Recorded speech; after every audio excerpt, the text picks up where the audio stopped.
Certainly, in this situation, the introduction is excessive, but I'm a big fan of rituals, and I want to introduce Gabriella. And Gabriella, if you want to be introduced.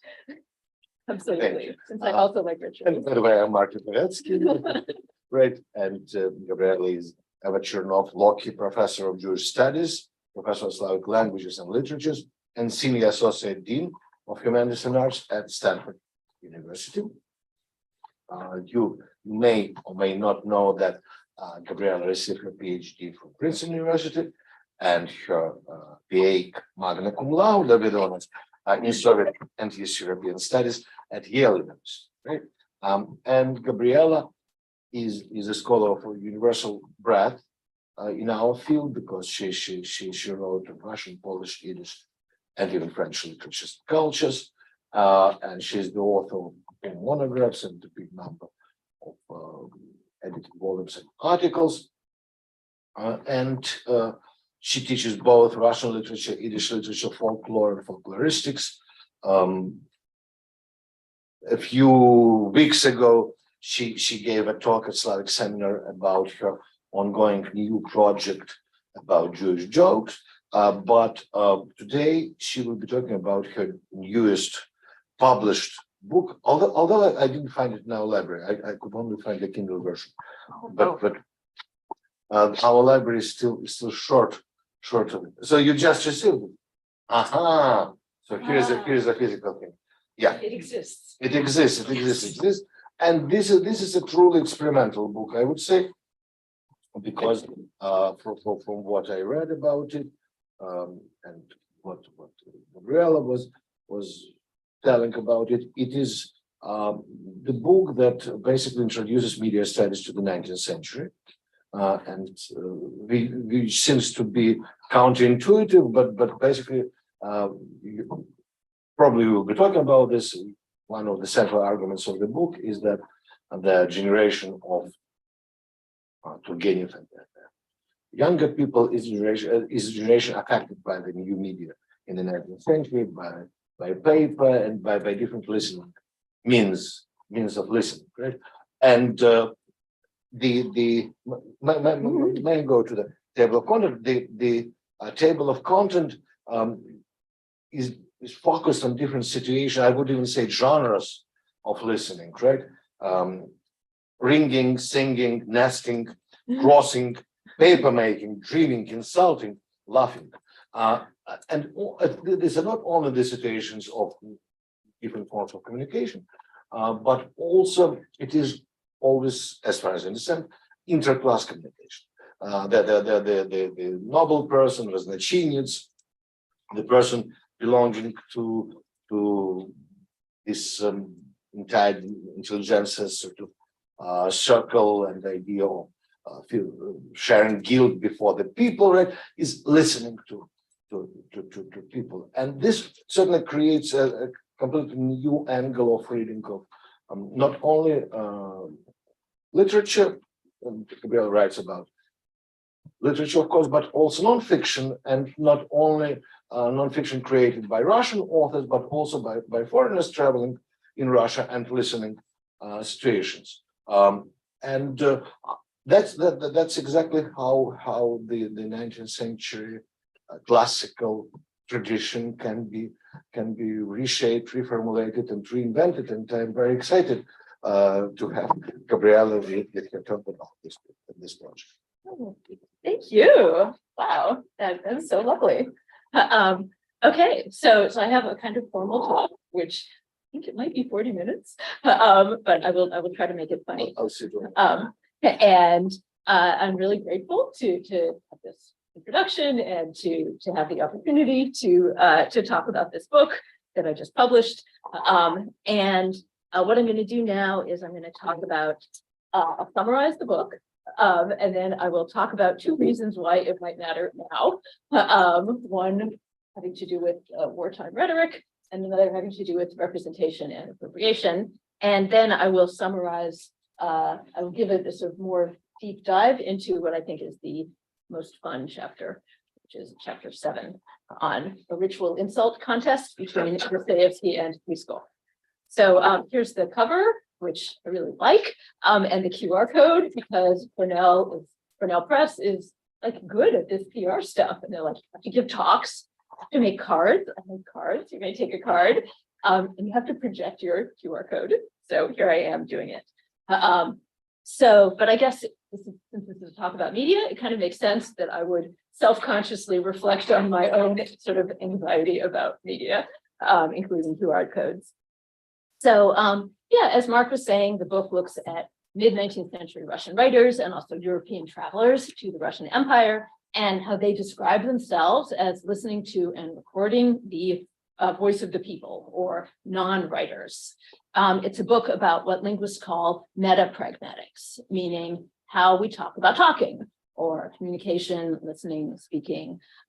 Specialists in 19th century Russia all know perfectly well that both Russians and foreign travelers tend to write as though there's something unusual about how communication, especially cross-class communication, happens in the Russian Empire.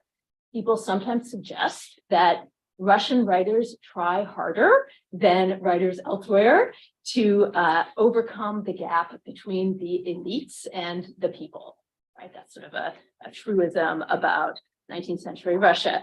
Famously, Dostoevsky claims that Pushkin is especially empathetic in listening to the people, and Russian writers get described as penitent noblemen who are burning to expiate the wrongs that people of their class have done to the peasants. Some people really like, some 19th century people like the idea of Russia as having this kind of distinctive soundscape, a silent, cold and silent soundscape. And it's the depiction of this soundscape that in part motivates the idea that Russian writers then have to listen especially hard, right? Because the soundscape works differently. Russian writers are imagined, as we all know, as forging a kind of powerful, mystical connection across social boundaries. The claim that writers are vehicles of spoken language that's spoken across the empire could make it seem logical that the capitals, the centers of Russian publishing, are also the seats of imperial power. This is all stuff we know really well, right? My book sets this discourse, as Mark was saying, sets this discourse in the context of media studies, the context of global shifts in professional listening practices and media technologies. So I see the mid-century writers, the travelers, and the Russians as all saying basically, look at me, look how sympathetically I, a privileged writer, listen to people of lower social status than myself. Look how precisely I record what they say, how carefully I use their words in my own writing.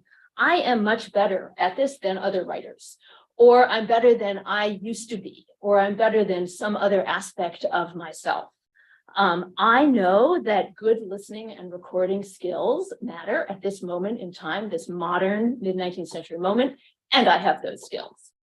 So in my book, I look at famous Russian writers and less famous ones, at folklore collectors and dictionary makers, and I describe them as all competing with each other to be the best listener to the voice of the people. This listening for them is a performance, even a contest. And I think that cross-class communication can be a performance and a contest in other times and places too, not just mid-19th century Russia. These writers, sometimes the Russian writers, sometimes use a distinctive Russian word to describe the kind of listening that they value. The word is prislушиваться, to listen with a special concentration, to kind of lean in as you listen. But what I think is that that listening in Russia was actually not that special. It was not different from what was happening elsewhere. I show that really mid-19th century intellectuals in other countries were similar to the Russian ones. They were all part of a global media generation that experienced certain shifts in media technologies, cheaper paper, the rise of the telegraph and faster postal systems, and they all also experienced the decline of older systems of communication. And these global media shifts, technological shifts, prompted these people to pay attention to how well they were listening and recording. At the same time, I show that eventually mid-19th century Russian writers began to realize, or rather writers who came of age in the mid-19th century began to realize in the 1860s and 70s, as they got a little older, that there was something wrong with the idea that any of them could be a perfect vehicle for the voice of the people. They became more critical of their own and others' confidence that an intellectual could do this. They began to mock themselves and others for their misplaced self-confidence, especially, of course, Dostoevsky does this kind of mockery of himself and others.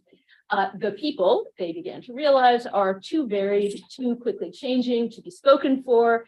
The people consist of individuals who can speak for themselves. And I think it was the suspicion that none of them could definitively speak for the people that prompted these writers to compete with each other so intensely. So why does this book matter now? Following the instructions of these people at Cornell Press, I have given a lot of talks about this question this fall, and mostly I found myself talking about geopolitics. It's hard, of course, as a Slavist, not to think all the time about the current war in Ukraine and all of its repercussions. And that has inspired me to talk about ways that my book relates to the war and the rhetoric around the war. In the first two chapters of the book, maybe I'll turn this off for now. In the first two chapters of the book, I speak about something that feels, I think, rather contemporary, which is the construction of what appears to be a fundamental opposition between Russia and the West, or Russia and Western elites.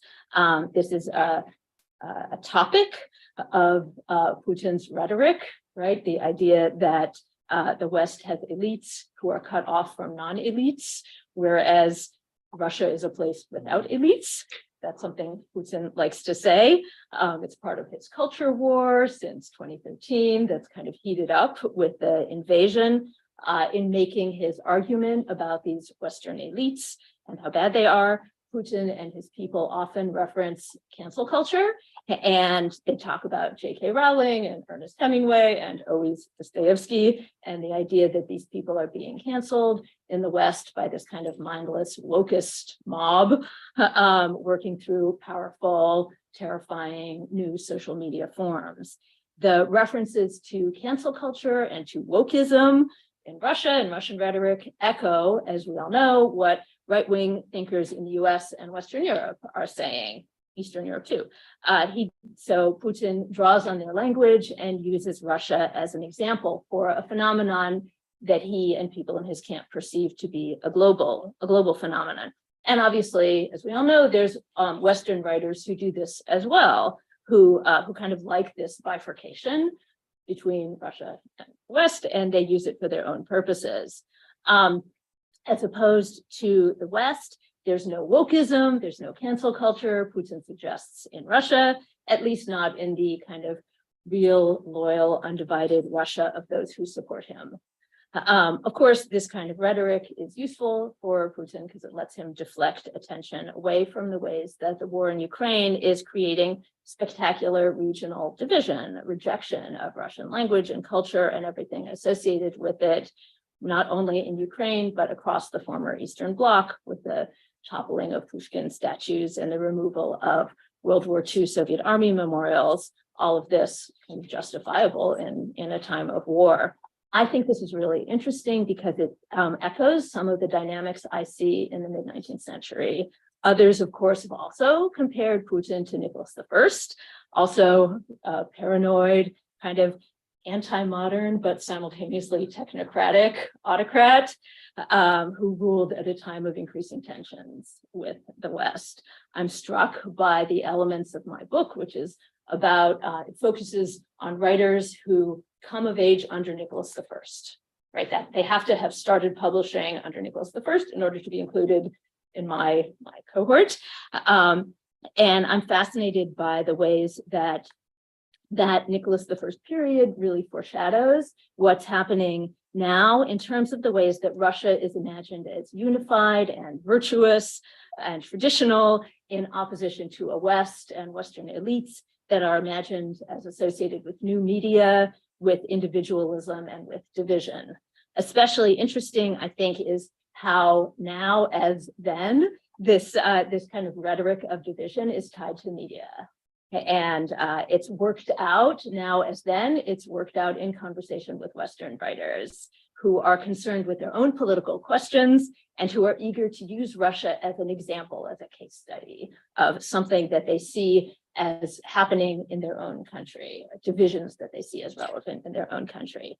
So the first two chapters of my book, the ones called Ringing and Singing, those two chapters explore exactly this kind of dynamic. They're about two memoirs by foreign travelers from the 1840s and 50s, Western European travelers who went to the Russian Empire, were in conversation with a group of Russian writers, and who just both of whom describe Russia as possessing this like uniquely silent soundscape. This is something that one of them sees as evidence of bad suppression, and the other sees as evidence of good societal unity. So the first traveler is the Marquis de Custine. He's the subject of my first chapter. A Frenchman, travels in 1839, publishes his memoir in 1843. He's a vehicle for the ideas of the Westernizers, and he loves their idea that Russians are forced into silence. He loves talking about silence. And then the second traveler, chapter 2, is on Baron von Haxthausen, who travels in 1843, publishes his memoir first in German and then in French, 1847 to 52. He was a vehicle for the ideas of the Slavophiles. And so he liked their idea that Russia is silent, and that's a good thing, because it demonstrates that Russia is like traditional and has this societal unity that is sadly gone in the West. So if you want to know more about these ideas and how they kind of draw on an anxiety about new communication media to develop the notion of a fundamental difference to construct the notion of a fundamental difference between Russia and the West, you can read my first two chapters. And if you want to know everything about how this relates to contemporary rhetoric, how it foreshadows contemporary political divisions, you can listen to the recording of the book talk I gave at NYU, the Jordan Center, a few weeks ago. But today I actually want to say something different. So I wrote a different talk because I think that actually not all talks by Slavists have to be about the war. Of course, the war is really important and we should talk about it. But at the same time, I think that like what I have to say about it shouldn't distract us from what people who actually know more about the war itself and Ukraine have to say about it. So what I'm going to talk about now is why this book matters from a different perspective, and how it comes out of some of the earlier work that I've done. So I wrote a biography of a Russian and Yiddish writer, S. Onsky. He was a writer, an ethnographer, and an ethnomusicologist. And I worked with some traditional Jewish music musicians, Jewish and Russian music musicians, to create a compact disc of music associated with Onsky. And I've also taught folklore for a really long time now, and brought folk musicians into my classes to sing and to teach students to sing, and I've gotten my Stanford students to collect folklore from the kinds of people that they have access to, so to collect stories and songs from their family members and their co-ethnics and people living in their dorm or people who work in their lab. Great papers about lab folklore, let me tell you. And what I'm really fascinated by is how my students and also the musicians that I've worked with are really compelled by questions of the legitimacy of representation and sort of appropriation, like the sort of ethics of representation and appropriation in the context of folkloristics. They ask, my students, these musicians ask, fascinatingly, who has the right to speak for another person? When are you doing this? When are you collecting something that someone else says? When are you collecting it accurately, recording it correctly? When are you doing this ethically? When are you doing it unethically? And these questions I've realized always relate to the technology that people have access to. If they're using Zoom or their phones or something to record, then they find themselves talking about Zoom and their phones obsessively. These concerns of my students and these musicians, I find really sort of legitimate and compelling, and they've kind of motivated me to write this book. So chapters 3 through 8 address these questions, looking at how mid-19th century Russian writers thought about them, how they developed rivalries with each other as they competed with each other over who could listen and record especially accurately and especially ethically. So as I said, the most fun chapter is the one on Dostoevsky, so that's the one I'm going to tell you about now. So, and it's about Dostoevsky and ritual insults. Maybe at the end of this talk, we can all have a ritual insult contest. So while other mid-19th century writers are criticized for describing peasants in a maudlin tone, stressing their position as victims and the writer's own exemplary empathy, Dostoevsky, I think, understood peasants as responding creatively and often hilariously to their own situation. And I want to talk about Dostoevsky. First, I want to talk about Dostoevsky's time in prison, right? So the early 1850s. During that time, Dostoevsky observed the other prisoners engaging in ritual insults, a competitive performance meant to impress rather than to wound. And you see him describing this in the novel based on his time in prison, Notes from the Dead House. I think that the folkloric genre of the ritual insult contest or ritual insult exchange would continue to structure Dostoevsky's thinking about how writers listen to and record non-writers, or the voice of the people. So in what follows, I will now reflect on ritual insults in the novel. Then I will analyze a ritual insult contest of a kind that Dostoevsky himself engaged in print with another writer, Nikolai Lysko. A contest inspired by the question of which of them might be better at recording folk speech. So Dostoevsky often depicted listening to the people in a competitive tone. And his sense of himself as a rival to other writers matches the folk genres that he noticed. Unlike folklorists who are drawn to high status folk genres like epics, Dostoevsky liked low status, small folklore genres like children's insults, chistushki, and of course, fraught. In prison, Dostoevsky saw that aggression and entertainment were connected. He especially saw this in the folkloric genre of the insult. Here we go. He attended closely, he wrote to his brother, he attended closely to the infinity of all possible insults directed at prisoners who were from the gentry, such as himself. He wrote to his brother that the other inmates said to the prisoners who were gentry, "You noblemen, iron beaks, have pecked at us. You used to be the Lord. You tormented the peasants, and now you're worse than the last. You've become our brother."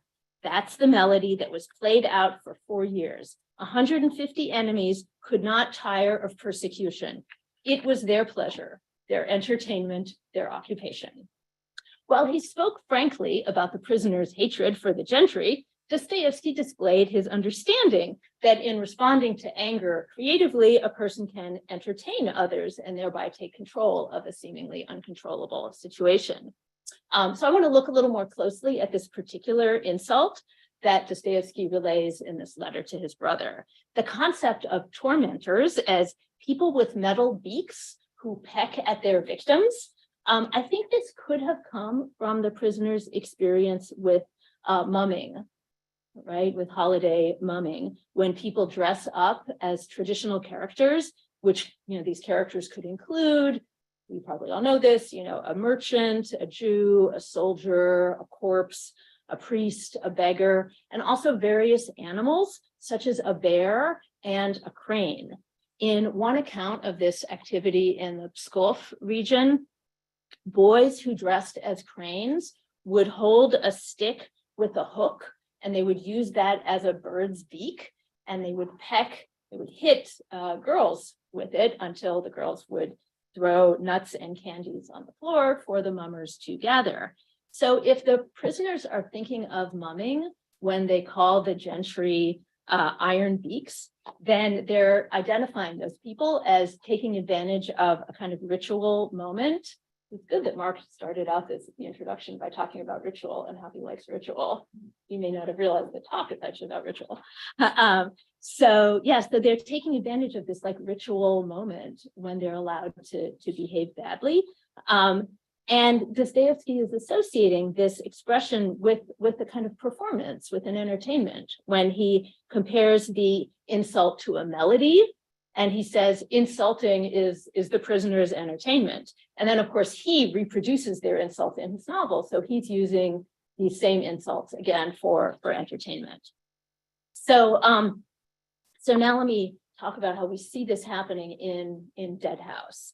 As we know, in crafting Notes from the Dead House, Dostoevsky made frequent use of his notebook, the notebook he kept in the prison hospital, to record what he heard the other prisoners say. One scene in the novel that contains multiple items from the notebook occurs on the first morning that Garanchikov, the protagonist, is in prison. A tall, thin, dark prisoner shoves a short, fat prisoner, saying, "Where are you going, scumface? Wait." The short one responds, "What are you yelling about? Here, you pay money for waiting. You beat it. Look at this elongated monument. Brothers, he doesn't have any style. He doesn't have any style." The narrator sees that produced a certain effect. Many people laughed. That was just what the fat one, who evidently was something like a volunteer comedian in the barracks, expected. The tall prisoner responds disdainfully, "Rollicky little cow. Beautiful cow. Look how he's gorged on the prison bread. He's happy that he's bringing a dozen piglets to end the fast." Then the fat prisoner becomes angry, and he suddenly cries, "So what kind of a bird are you?" "The bird kind." "What kind?" "That kind." "What kind?" "Oh, so what kind?" "That kind," in a word. "So what kind?" The narrator watches the scene, the outcome, with fascination. They fixed their eyes on each other. The fat one waited for an answer and clenched his fist as though he was ready to fight right then. I really thought there would be a fight. It was all new to me, and I looked on with curiosity. But afterwards, I learned that all these kinds of scenes were remarkably innocent and were performed as in a comedy for the general pleasure. It almost never led to a fight. All that was rather characteristic and displayed the customs of the prison. The tall prisoner, calm and dignified, senses that people were looking at him and waiting to see whether he would shame himself with his answer, that he had to maintain respect to show that he was really a bird and to show what kind of bird exactly. He squinted at his rival with unshakable scorn, trying for greater humiliation to look at him somehow over his shoulder, from above, as though he was scrutinizing a bug. And slowly, clearly, he said, "Kagan." At the announcement that he was the mythical Kagan bird, a loud explosion of laughter rewarded the prisoner's cleverness. The fat prisoner, seeing that he had lost the contest, roars, "You're a scoundrel, not a Kagan." This interaction displays the enduring power of double act comedy from vaudeville onward, with two contrasting comedians, one fat and one skinny, one tall, one short, one straight man, one funny man. This also exemplifies the genre that sociolinguists call ritual insults, meaning an informal performance at which two participants engage in a series of increasingly absurd, linguistically inventive insults, referring to their opponent's appearance, parents, behavior, and other attributes. Observers egg them on and make comments. Rarely does a ritual insult contest devolve into violence. The point is not to wound the opponent, but to entertain the audience and to display one's wit.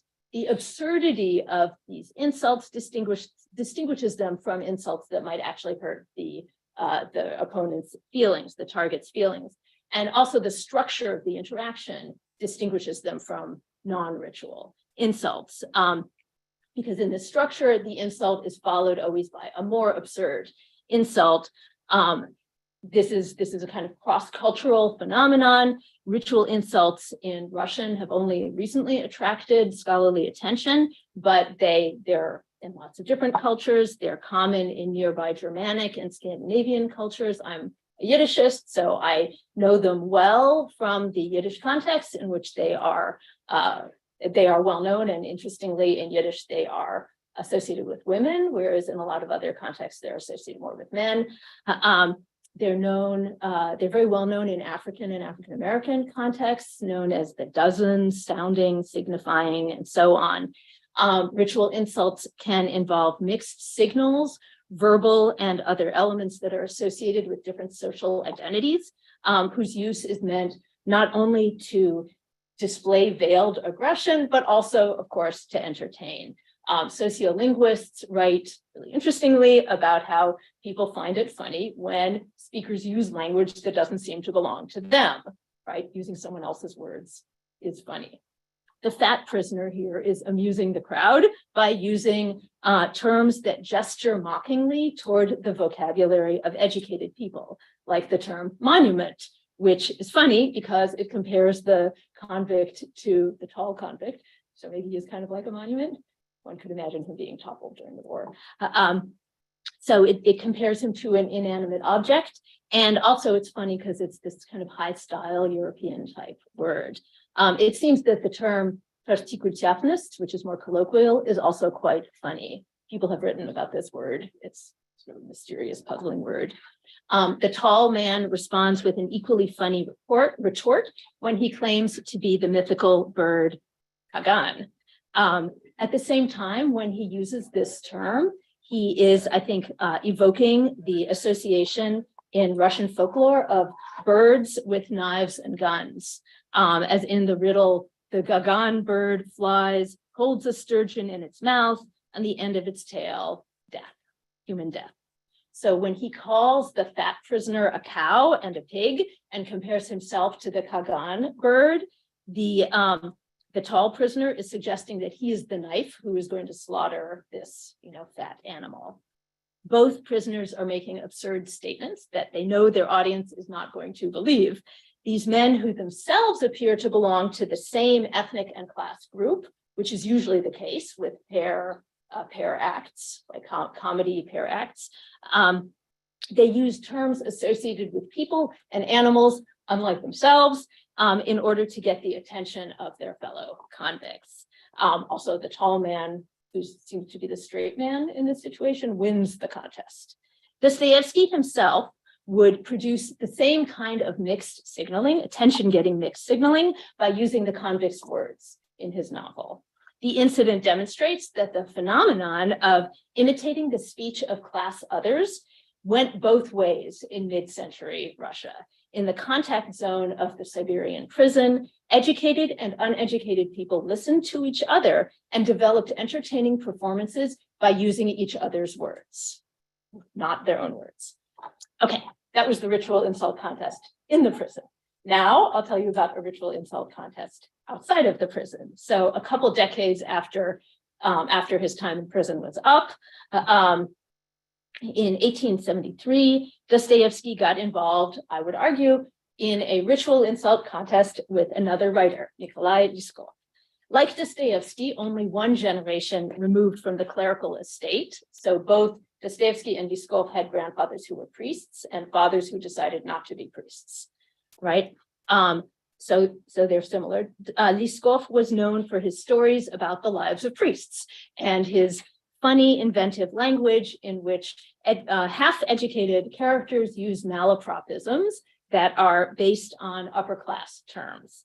Writing under the pseudonyms Psalm Singer and Father Kastorsky, Liskov criticized Dostoevsky for an inaccurate statement about the historical roots of the outfits worn by church choir members. And also, he criticized him for publishing another writer's story, suggesting that a married man could become a monk. Then, in an article that he titled Mummer, Dostoevsky responded that Liskov's belief that he, Liskov, was the reigning literary expert on church matters, led him to find fault unnecessarily with other writers' discussions of the topic. Dostoevsky wrote that Father Pastorsky misquoted him and exaggerated his mistakes. The choir outfits in question may not have been ancient, but they did date from the 18th century, and the story about the guy who became the married man who became a monk was based on a true recent incident. Dostoevsky moved on from describing the content of Liskov's attacks on him to describing his Liskov's techniques of listening to, recording, and imitating the language of people unlike himself. Dostoevsky argued that Liskov's review, his letter, and by implication his prose, was trying too hard to depict the distinctive clergy speech register, or kind of standard or anti-standard, and that Liskov was producing excessive, unrealistic, over-salted prose. Dostoevsky accused Mr. Mummer, or Liskov, of speaking in essences.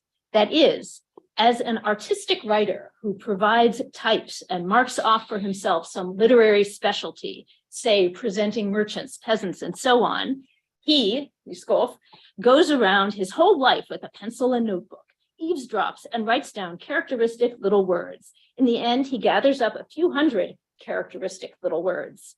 Then he begins a novel. Oh, hello. Then he begins a novel, and as soon as a merchant or cleric starts to speak, he starts to choose out his speech based on what is written in the notebook. This technique makes readers laugh and praise him, thinking the work is written down word for word from nature. But it turns out that it's worse than a lie, precisely because no merchant or soldier in a novel speaks in essences. That is, in a way that no merchant and no soldier ever speaks in reality. Oh, the merchant or soldier in a novel speaks in essences.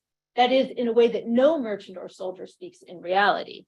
Really, he would say the phrase that you wrote down from him as the 11th after 10 phrases.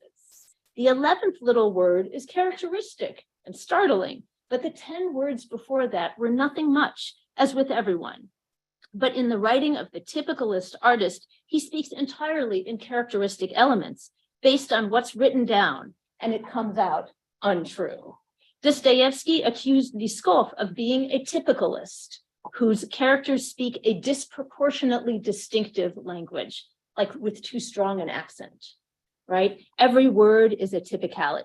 From this kind of chaos, naturally, you get a false and disproportionate typicality. The problem, Dostoevsky says, results from Liskov's pencil and notebook technique, which produces a kind of filtering whereby only the most unusual words are recorded, and the writer uses so many of them that the effect is unrealistic or too salty. Liskov did indeed employ the method that Dostoevsky accused him of using, but he claimed that his work with other people's words was art as well as transcription. On the one hand, Liskov described it as the product of listening, saying that folkloric, vulgar, mannered language in which many pages of my works are written was not created by me, but overheard among peasant men, the half-educated, phrase-mongers, holy fools, and the self-righteous. On the other hand, Liskov highlighted the deliberate and performative in describing it, saying, the staging of the reader's voice consists in the ability to control the hero's voice and language and not slip from alto to bass. He wrote, getting this language is very hard, and only a love for it can prompt a person to take on this kind of mosaic work. Of course, Deadhouse also relied on the pencil and notebook technique. And after criticizing Liskov, Dostoevsky admitted that a writer might not, in fact, be able to do without a pencil and notebook, although one should guard against using them too mechanically.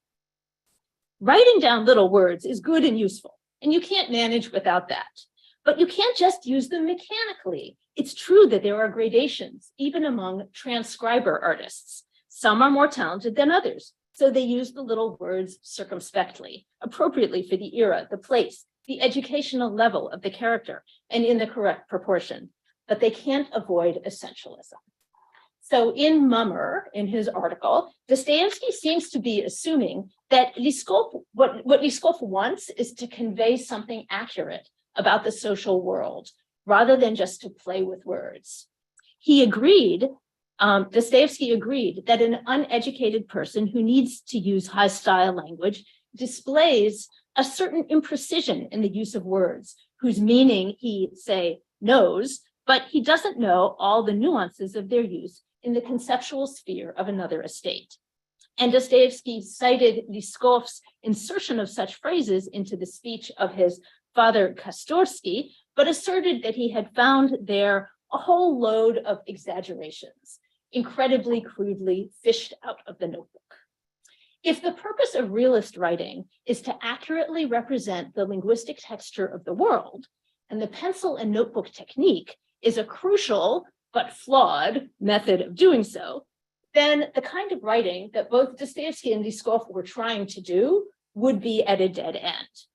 I want to argue, though, that Dostoevsky did not leave the matter there. In some ways, he signaled his understanding that Liskov was using clerical language not so much as part of a desire to document, but as part of a performance meant to gain attention. His attack on Liskov gestures toward both the mumming referred to in the title, Ryazhenly, and the ritual insult contest that he had observed in prison. Mummer resembles that contest in its structure and its content. After a conventional defensive response to a negative review, it moves into an attack. Liskov's imitation of clerical speech, Dostoevsky writes, was unconvincing. Quote, "I recognized you, Mr. Mummer, by your style." He unmasked Liskov, not Kastorsky or psalm singer, but rather Ryazhenly, right? Mummer, who said, "You are a mummer," just like at Christmas time. This seems like an insult that Dostoevsky flung eagerly at other writers, especially Dmitry Grigorovich, but others too. The insult that intellectuals who try to record the voice of the people are just poorly disguised foreigners. Mumming, though, is not that. It is a ritual activity. In calling him a mummer, Dostoevsky recognizes Liskov as doing something authentic and folkloric, even as he conveys folk language in an inauthentic way. Dostoevsky recognizes Liskov as not a dressed-up foreigner, but a person celebrating a Russian holiday in a traditional way. He acknowledges that imitation is part of tradition. In imitating clergy language badly, Liskov, like the two prisoners in Siberia, was showing off his own access to other people's language. He was doing it for effect, and Dostoevsky was responding in kind in the genre of the ritual insult. In unmasking him, he absurdly insults Liskov's body, saying, quote, "I see your long nose from here." He emphasizes that he and Liskov are rivals, trying to outdo each other in play with someone else's language, and that Liskov is not so much criticizing Dostoevsky's writing about churchmen in a disinterested way as he is defending his own turf. It's, so to speak, Darwinism, a fight for survival. Don't dare, say, set foot on our field. Liskov, of course, would respond in kind. In 1886, he wrote about hearing Dostoevsky tell a lady to learn from her kufinly peasant, meaning her kitchen servant. The Russian word for kitchen is kuhonly, right? So Liskov is saying, probably wanting to imitate the servant's pronunciation. Dostoevsky said precisely kufinly and not kuhonly. The writer who, and this is Liskov saying, the writer who truly taught the gentry how to learn from the servants, according to Liskov, was not Dostoevsky, who was dead by that point anyway, but but Tolstoy in Death of Ivan Ilyich. There, though, Liskov says that Tolstoy avoided the temptation to make fun of low status language. Tolstoy specifically wrote kuhonly and not kufinly. In this article, Liskov makes the same criticism of Dostoevsky that Dostoevsky had made of him. He, too, he says, overused folk expressions, oversalting his prose with them. Lyskov's and Dostoevsky's engagement in a kind of ritual insult contest reflects their shared orientation toward invective and verbal attack. And there's really good recent scholarship in Russia about the shared orientation of Dostoevsky and Lyskov toward invective and verbal attack. So I want to conclude by reflecting on the interaction between the archaic and the modern in the ritual insults in prison and in the debate between Dostoevsky and Lyskov. The prison where Dostoevsky was confined, like the periodicals where he published, was an institution that brought together a range of language users who might not have encountered each other otherwise. This encounter prompted both the standardization of language and the ever broader circulation of comical anti-languages or anti-registers, deviations from the norm that were recognized as indexing specific class or ethnic identities. Those people, they talk that way, right? In order to have that idea, you have to be in a place where everyone starts to believe, yes, those people, they talk that way. So that's something that happened in the prison.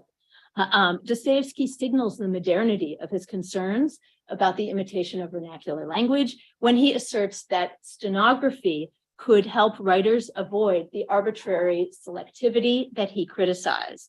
He says, for instance, I have never encountered a priest in my whole life, even the most educated one, who completely lacked all the characteristic details of speech that relate to his estate. There is always something, even if it is just a drop. But if one were to stenograph his speech verbatim and then print it, then maybe in some highly educated priest who had been in society for a long time, you wouldn't find any of those characteristic elements. So people tend to believe that new techniques and technologies will allow for more perfect communication, more perfect transcription. And Dostoevsky wrote as though the new, to him, phenomenon of stenography would allow for the perfect transcription of non-standard speech. Actually, this is not how stenography works.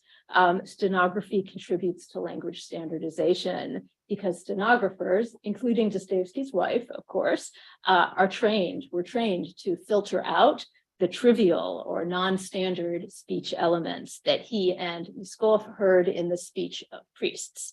This paradox helps us see the ways that the circulation of comic, ethnic, and class registers in prose fiction and the comical debate about who can record and circulate these things better are all simultaneously modeled on what seems like a kind of timeless mode of folk comedy, the ritual insult contest, and simultaneously they're likely to seem funny precisely in Dostoevsky's era. So if you want to read more about this, turn this off. We'll see. It froze. Very sad. There we go. Excellent. If you want to read more about this, read my book. What's so interesting, I think, is that the questions of who has the right and the ability to represent another person, these feel like sort of 21st century questions. They are so not new. They are mid-19th century questions. And I think that this does kind of get us back to this gripping question of Putin and his culture war. He so often invokes Dostoevsky as an example of a Russian writer who's canceled in the West, who is exemplary of Russian societal unity and traditionalism. But I think if you look carefully at Dostoevsky, you see that he is obsessed by questions of legitimacy and appropriation. Dostoevsky is actually more woke than anyone else. And I think it's worth it for us to look carefully at depictions of sound and listening because they can show us this kind of unexpected convergence. So, thanks.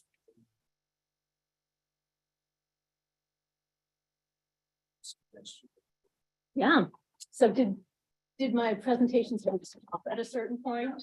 No, it actually got to the end. Okay, and it was only at the very end that the thing froze. Okay. Don't have questions over here, but maybe questions over there.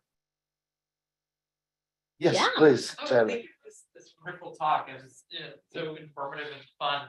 I'm an anthropologist, so I was struck by the interesting coincidence that this is also kind of the same generation that is also kind of creating institutionalized ethnography and folkloristics. Yeah. And the fascinating thing is that it seems that writers like Dostoevsky and Dostoevsky are far more self-conscious about issues of representation and these very sort of modern, I mean, now this seems like a very modern sort of anthropological hand-wringing device. Are we sort of representing what we're seeing? But it's fascinating that this is, in 19th century ethnology, it's like this is, not really something that they're thinking about tremendously. So I was kind of curious, is there something about specifically literary or artistic representations of this sort of literary translation of folklore that you think made it a kind of arena where people were far more concerned about its legitimacy or sort of ethical standing than they were, the people who were, providing these sort of allegedly objective descriptions of folk customs and stuff like that? Yeah, it's a really good question. I also have been really puzzling over this. I mean, I do look at some people who are folklorists, right? I have a chapter on Dahl, and I have a chapter on Pavel Rybnikov, who collects the Greenland. And I see them as, they're definitely also involved in the kind of competition thing. So, and my argument is this competition, this rivalry, evidences a kind of anxiety. The anxiety is more apparent with Grigorovich and Dostoevsky, maybe Turgenev, the kind of the actual writers, the fiction writers. It may be fiction writers are more vulnerable. Maybe fiction writers are, they kind of traffic in a persona. They are part of, it's not ex post facto that we get this notion of them as, exemplary listeners to the people, right? They're saying it, right? They're imagining themselves as this kind of bridge, and they're imagining that bridge function as having this high ethical stakes. So I think there's a kind of vulnerability. They're sort of open to criticism, maybe more than, I mean, Dahl is of course also a fiction writer, but maybe more than Dahl is in his dictionary creation project, or maybe more than Rybnikov is in the collection of the Greenland. I think that you also see Rybnikov, or really people around Rybnikov, kind of asking these questions of kind of who's more legitimate. It doesn't emerge so much in the collections of Rybnikov, but those are collections, right? It does kind of emerge in his the preface that he writes. So Rybnikov, he initially publishes the Greenland without a kind of preface, and then he gets involved in this long sort of discussion with other folklorists who urge him. Dostoevsky, I think, says you have to write a preface. So then he writes a preface and he puts it like at the end of volume 3, which is a weird place for a preface. But in that preface, you see him making this argument about, I really do have access. I really, you might think that I don't seem to, like, how could I, this guy, this kind of educated guy who's not, he's an old believer, he's of old believer heritage, right? But do I really have access to this stuff? Here's how I'm describing my moment, my epiphanic moment of access. So I think maybe some folklorists felt it too, but they don't need to foreground it as much in their writing. The emotions of feeling anxiety about, it seems hard to imagine that anyone wouldn't have felt it. I think there just isn't a kind of genre affordance for mid-19th century anthropologists to reflect on it. At the same time, I would bet if you went and interviewed them or their ghosts, or if you read carefully in their letters, they may have more anxiety than we give them credit for.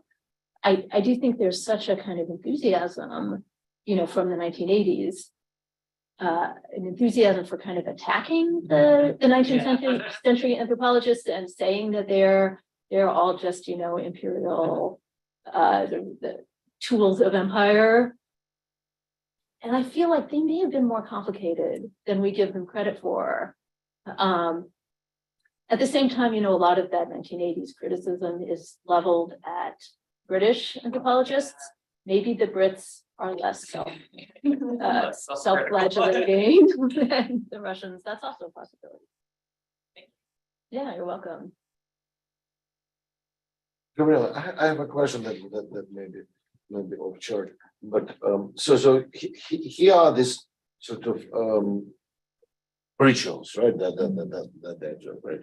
And then you're talking about media that helps to observe the rituals, but there is also the moment of performative mimicry, right? And so it's not only Dostoevsky records this contest, but he also performs it, right? And then he, as you showed, he sort of reperforms it in relation to Rizkov. So what is the role of performativity, performance, artistic element there? Yeah. I mean, I think it's different kinds of performance, right? I mean, Dostoevsky did perform orally, right? Mm-hmm. I mean, he read his own stuff out loud. Yeah. He is reported to have read it very movingly and effectively. Mm-hmm. He, I think I left it in. I kind of paused a lot about leaving in or taking out the sort of well-known moment where Dostoevsky hears all these people on the street, these workmen using some obscene word in many different tones of voice, and he's like, "Oh, it means all these different things." And he says to them, "How could you use this word?" And they're like, "You're using the word too," right? So it's very. I think he's highly sensitive to the kind of performative, like adaptability, the way you adapt to your audience, the kind of delight in using a word, using a phrase that's someone else's language and getting an immediate reaction. And I think that he, so many of his devices and his choices about publication are kind of an attempt to reproduce that in print, to reproduce the kind of vitality of in-person performative, right? Yeah, I think he really does that. I don't know if that's an answer. Yes, it is an answer. So, but that's somehow sort of adds to media detection. So there is media. Media allows to fixate the material, but it comes alive thanks to performativity. Right. It's kind of I think that it's helpful to think of writing as script, to think of writing as, especially this kind of folkloristic writing, as meant to provide tools for some future voicing. I think that's, I mean, we of course understand that that's how books of folk songs are understood, now, and also in the 19th century, you buy a book of folk songs and then you sing the songs, and ideally you have the music and you have a piano. I mean, if it's the 19th century, maybe we don't have pianos. Maybe some of us have pianos.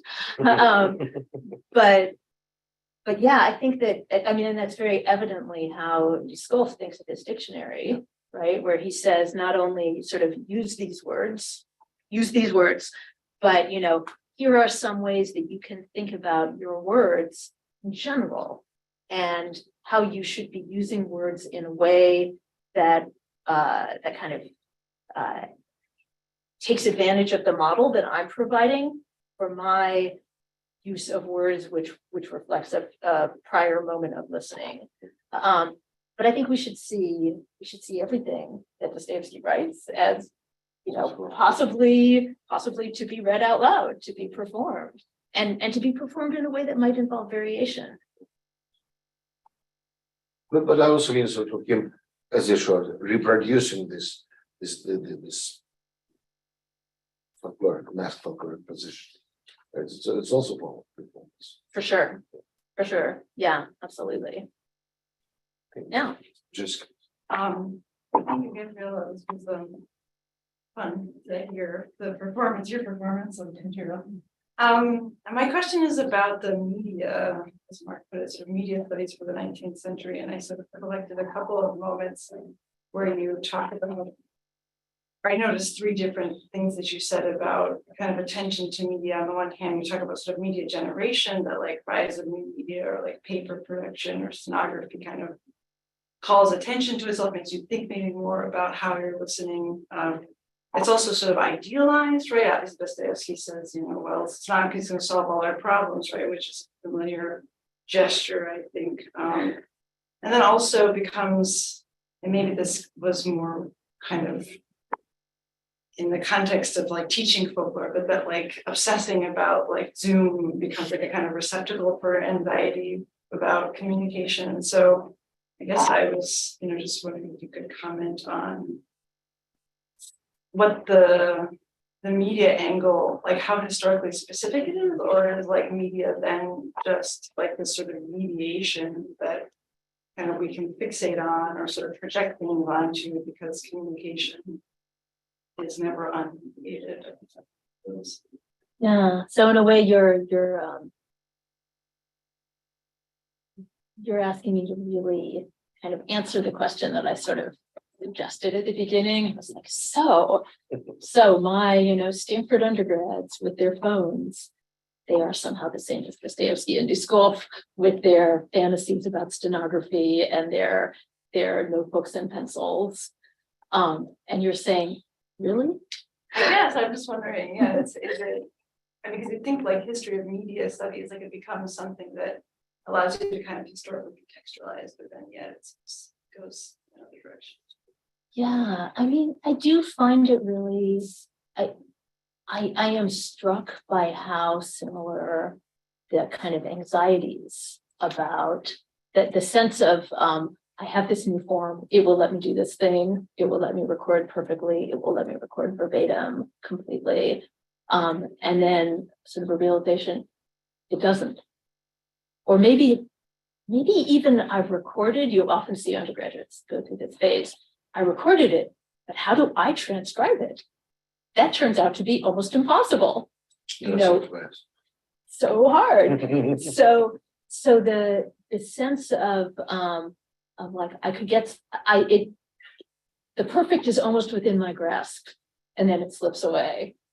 That I feel must be a really deep thing about humans that's kind of consistent over time. And so I think that there, like my analogy is justified, it's real. The idea that people are in media generations, that you share something with, that we share something with other people who started learning how to record people on their cell phones around the same time, that we are the Zoom generation. Our students are the Zoom generation. That seems really important to me, that they are linked by their shared experience of new media forms coming into place and old media forms going out, and that makes them different from some other generation. At least it makes them different in that they share something with each other, right? Are there ways, though, that this analogy kind of leads us in the wrong direction, right? Maybe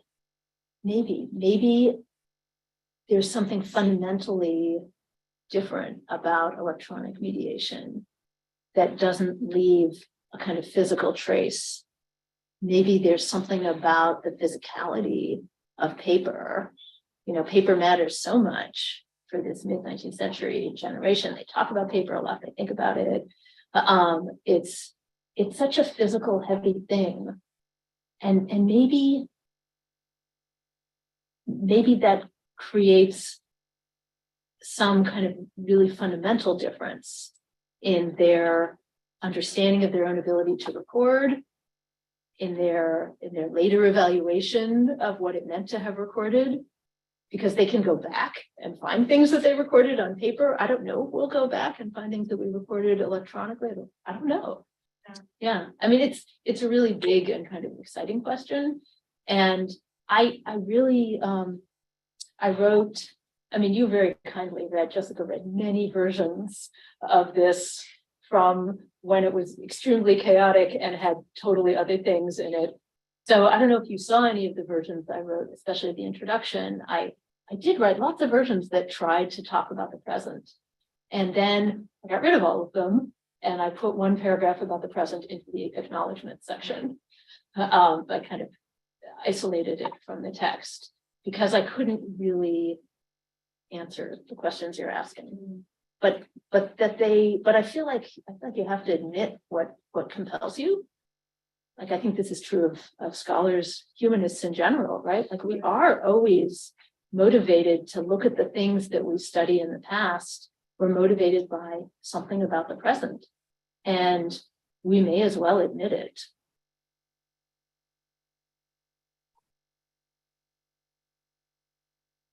If there is a pause, I will be happy to fill it. Because what you said sort of provokes a question.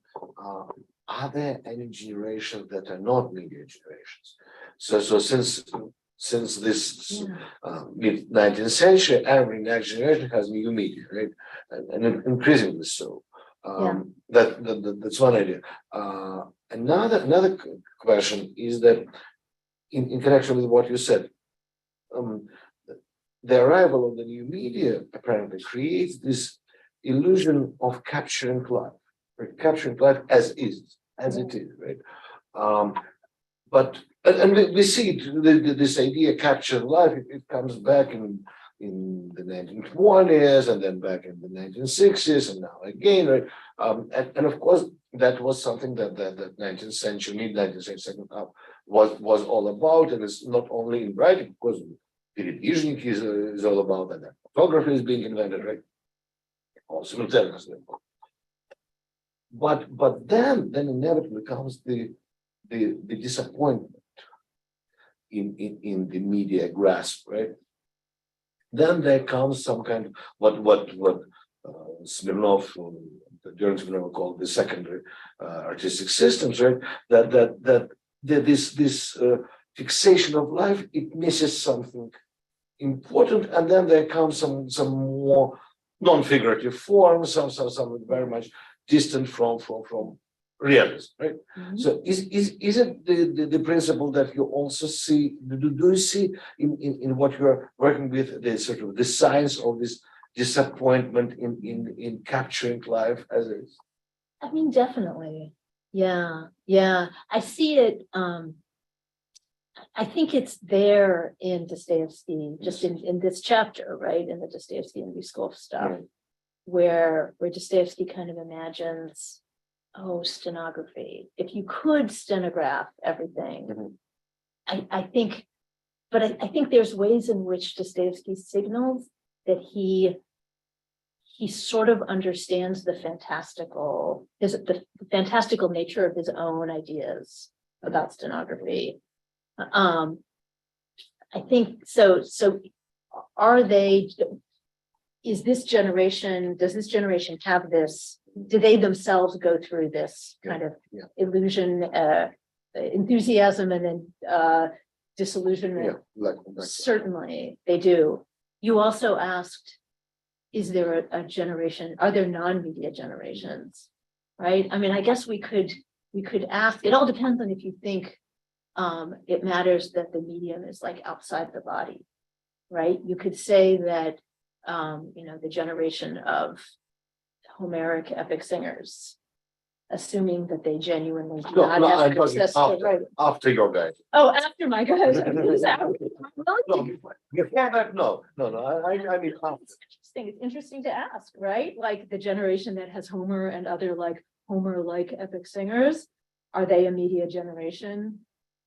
If we imagine a past in which they sing the songs the same way as their fathers, or roughly the same as their fathers and grandfathers and their children and grandchildren and so on, maybe they're not a media generation. Maybe they have a medium in that they are a medium of singing, but if their technology, they don't experience changing technology, then maybe it's not meaningful to say they're part of a media generation.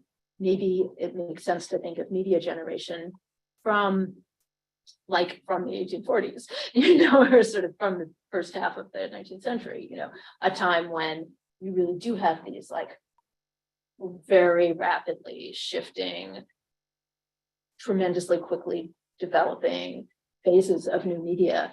I wonder if maybe you could say that media generations sort of shift much more quickly. It's not 40 years of a media generation, but like 4 months.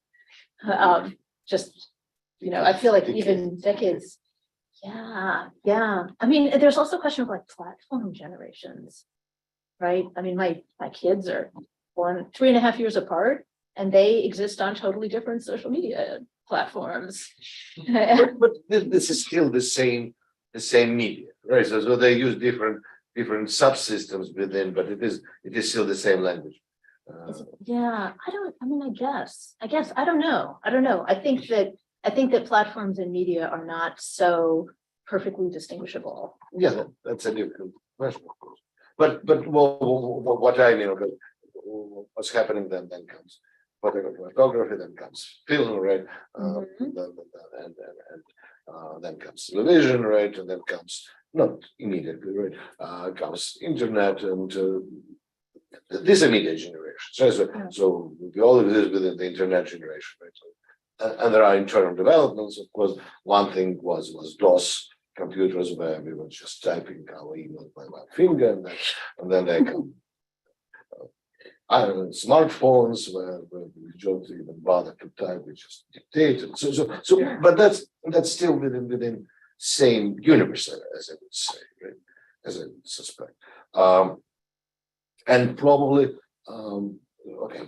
Gutenberg civilization, that slowly developing and becomes more intensive. But what you're showing in the mid-19th century, it is definitely some kind of shift and gap and transformation, right? Transformation. Yeah. I mean, and I do think, I guess, this is in a way comes back to like Jessica's question of like, is this analogy with the present, what does it give us and what does it maybe take away from us? Mm-hmm. And I feel like it really gives us a thing that, and maybe in the end, my argument is this kind of banal argument, but one that I feel passionately, which is the 19th century is interesting. Yeah, and those 19th century people are like us, and we should not think we're so special and smart.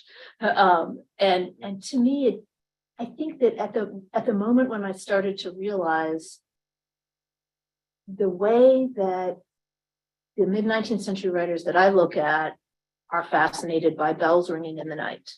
They're totally fascinated by bells ringing in the night. I think that there's this sort of genre of listening that they obsess over, which I call percussive listening. So metallic sounds in the night that wake you up and make you think about sin and death.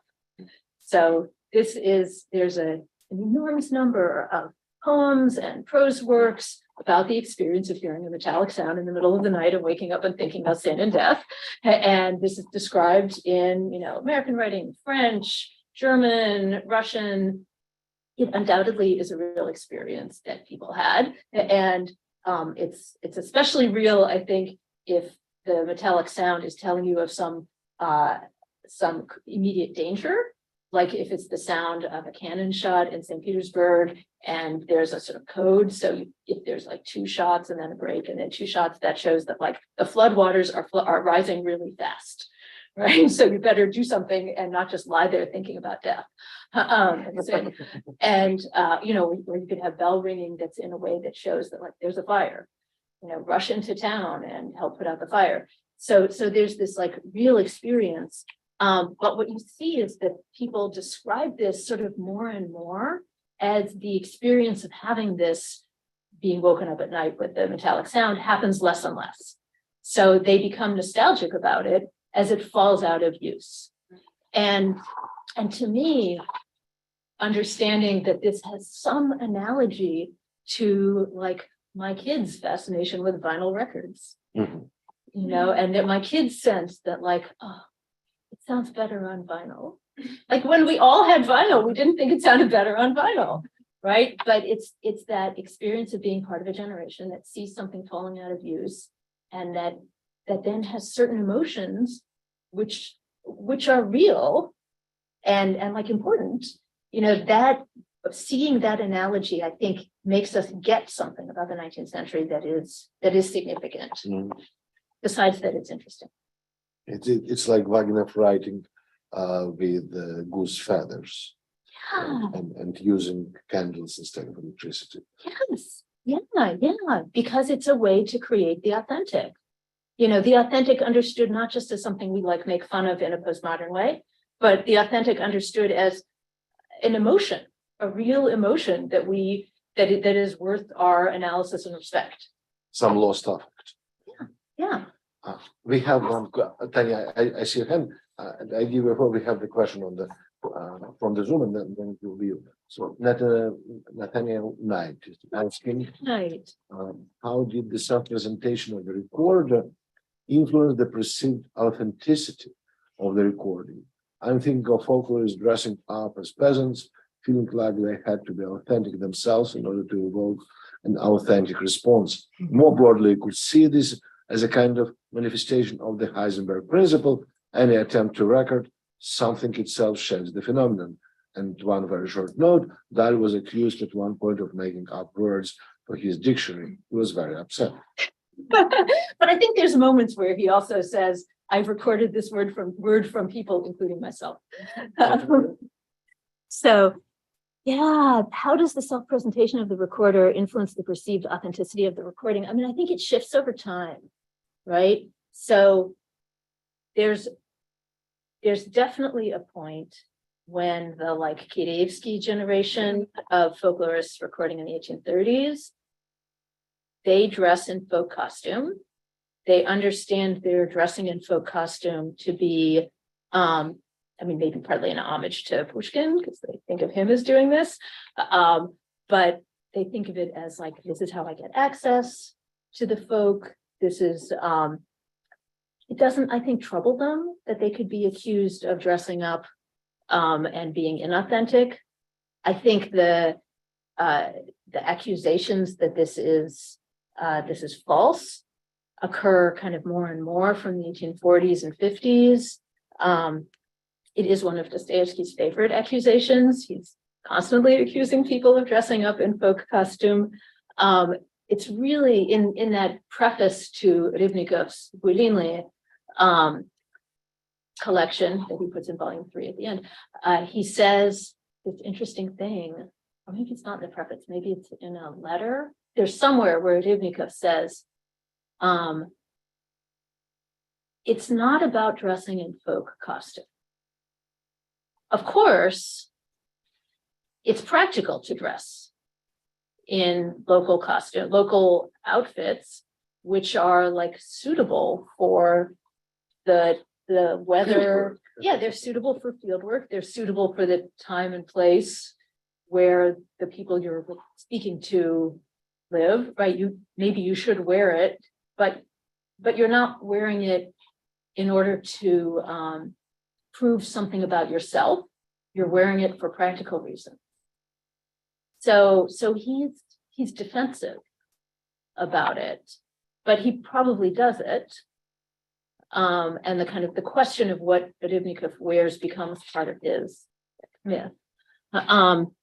So how does the self-presentation of the recorder, it does different things at different times, I think is the answer.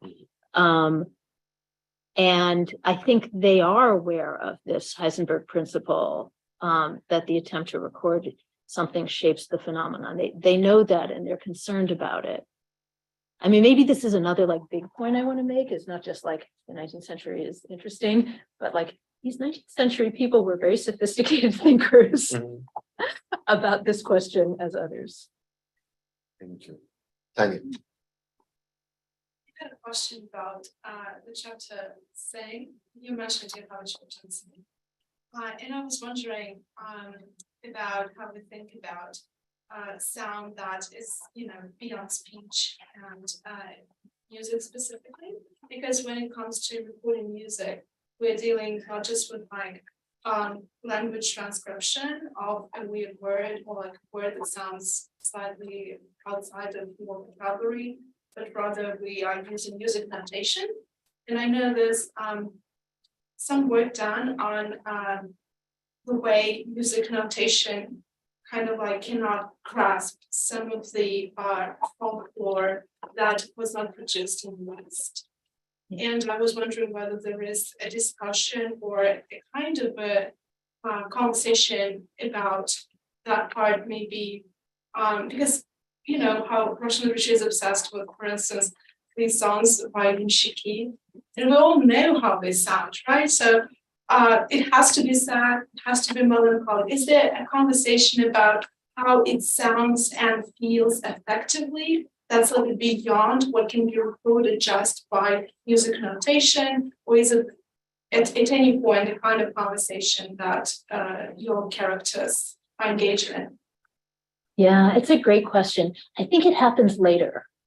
So I was initially, I thought my book would go into the 1890s. And I think it's in the 1890s that you see, with the introduction of sound recording, right, and incredibly sophisticated experimental uses of sound recording to capture a polyphonic peasant song.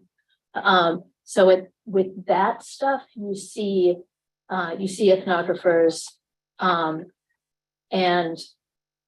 these kind of literary writers who are not really ethnographers but do ethnographic things. You see them asking really hard questions about what can be recorded. I think with my writers, I ended up sort of stopping before you get to mechanical sound recording. And the chapter on singing, it doesn't deal with music as such. It deals with the notion that it's sort of metapragmatics, right? So I'm interested in how people like the Slavophiles and Hoxthausen describe speaking as being like singing, being like choral singing. So this kind of famous metaphor of the peasant community, the peasant commune is sort of choir-like. I'm interested in that as like an actual sonic metaphor, and the idea that Hoxthausen especially represents speech often as what's important about it is not semantic. It's not its decodability. What's important is the way that speech in a community is kind of evidences a kind of tranquil understanding, mutual understanding among a group where they speak and listen to each other and adjust their tones to each other as though they were choral singers. But he's not really talking about singing. He's talking about speaking. I rely a lot on the work of Michel Chion, Chion, who's a film, someone who writes about film sound, and makes this, I think, helpful distinction among several modes of listening. So he distinguishes between semantic listening, where you're listening for the meaning, causal listening, where you're listening and asking, where's that sound from? What caused it? And reduced listening, where you're listening and trying to just experience the sound as sound, not as meaning or coming from a cause. And I think that there's something a little bit reduced. There's some way that this notion of choral listening has something in common with Chion's idea of reduced listening. And that, I think, kind of gets to this question of like, well, can they accept that the thing they're listening to might not be just transcribable? I think they are interested in the notion that what they listen to can't just be transcribable. But what I see them doing is saying, what's interesting is not transcribing it, but thinking about how it works in this choral-like way. Right. Yeah. Anything else? I think we should just Yeah. thank you for fantastic presentation. Thank you. Answering all our questions. Thank you. Thank you for giving me the opportunity to do this and be recorded verbatim and perfectly. Usually, and here are the Oh, yes, absolutely. QR codes. for My the- QR codes, and then I will tell the Cornell Press people, and I did it as I was supposed to. Yeah, can I write something in this? Oh, okay.